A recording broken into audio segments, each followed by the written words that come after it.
এই মুহূৰ্তত সকলো অংগনবাড়ী কৰ্মী সহায়িকাসকলক দিব ওলাইছোঁ এক ডাঙৰ খবৰ। Hello' friends, welcome to my first information YouTube channel. আশা কৰোঁ আপোনালোকৰ ভাল। যিসকল বন্ধু বান্ধৱীয়ে এই চেনেলত প্ৰথম ভিডিঅ' চাই আছে, প্লিজ চেনেলটো ছাবস্ক্ৰাইব কৰি দিব। তো বলক ভিডিঅ'টো ষ্টাৰ্ট কৰোঁ। অসম ৰাজ্যিক অংগনবাড়ী কৰ্মী আৰু সহায়িকা সন্থাৰ সভানেত্ৰী ও সম্পাদিকাসহ 12গৰাকী সজাতি দলে সঞ্চালক মহোদয়ৰ লগত আলোচনাত মিলিত হয়। আলোচনাবোৰ আছিল এনেকুৱা ধৰণৰ: 1 নম্বৰ, মাননি বৃদ্ধিৰ প্ৰস্তাৱ নৱেম্বৰ মাহৰ শেষত মন্ত্ৰী মহোদয়ে ঘোষণা কৰিব। 2 নম্বৰ, অংগনবাড়ী কৰ্মীক মোবাইল নৱেম্বৰ মাহত দিব। 3 নম্বৰ, অৱসৰপ্ৰাপ্ত এককালীন সাহায্য অৱসৰ পোৱা কৰ্মী সহায়িকাৰ তথ্য সংগ্ৰহ কৰি দিছপুৰলৈ পঠিওৱা হৈছে। চৰকাৰে টকা মোকলাই দিলে দিয়া ব্যৱস্থা কৰিব। 4 নম্বৰ, প্ৰকল্পবোৰৰ কেন্দ্ৰবোৰ একত্ৰীকৰণ প্ৰক্ৰিয়া বন্ধ কৰিছে। খালী হৈ থকা পদবোৰ পূৰ কৰাৰ বাবে প্ৰকল্প তথা জিলালৈ নিৰ্দেশনা পঠাইছে। 5 নম্বৰ, কৰ্মৰত কৰ্মীক মুখ্য সেৱিকা পদত পদোন্নতিৰ ক্ষেত্ৰত কৰ্মৰত কৰ্মী BA পাছ কৰা হ'ব লাগিব। এইটো কেন্দ্ৰীয় চৰকাৰৰ নিৰ্দেশনা।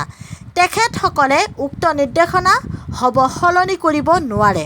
6 নম্বৰ, মিনি কৰ্মীৰ ক্ষেত্ৰত মিনি কৰ্মীক পূৰ্ণাংগ কৰ্মীৰ মৰ্যাদা দিয়াৰ পিছত সেই কেন্দ্ৰটোত নতুনকৈ সহায়িকা নিযুক্তি দিব। তাৰ পিছতহে মিনি কৰ্মীক পূৰ্ণাংগ কৰ্মীৰ মাননি দিব। প্ৰক্ৰিয়া অলপ দীঘলীয়া হ'ব। আপোনালোকে ধৈৰ্য ধৰক, শান্তিপূৰ্ণকৈ কেন্দ্ৰৰ দায়িত্ব পালন কৰক। মই চেষ্টা কৰি আছোঁ, মাননি বৃদ্ধি হ'বই। এয়া সঞ্চালকৰ মন্তব্য। অংগনবাড়ী কৰ্মী সহায়িকা সন্থাই যোৱা 1 ছেপ্টেম্বৰ 2024 তাৰিখে ৰাজ্যিক কমিটিৰ বৰ্ধিত সভাত উপৰোক্ত চাৰ্কুলাৰত উল্লেখিত সিদ্ধান্ত লোৱা হৈছিল যে 2 অক্টোবৰত প্ৰকল্প আৰু 4 অক্টোবৰত সঞ্চালক কাৰ্যালয়ত প্ৰতিবাদী কাৰ্যসূচী পালন কৰা হ'ব। 2 অক্টোবৰত কাৰ্যালয় বন্ধ থাকিব, সেয়েহে 3 অক্টোবৰত কৰিলে ভাল হ'ব নেকি? 4 অক্টোবৰত আমি কি কৰা উচিত? সকলোৰে মতামত আৰু পৰামৰ্শ মতে আগন্তুক পদক্ষেপ গ্ৰহণ কৰা ভাল হ'ব বুলি মই ভাবোঁ। এয়া আছিল অসম ৰাজ্যিক অংগনবাড়ী কৰ্মী আৰু সহায়িকা সন্থা এগৰাকীৰ বিষয়ববীয়াৰ মন্তব্য।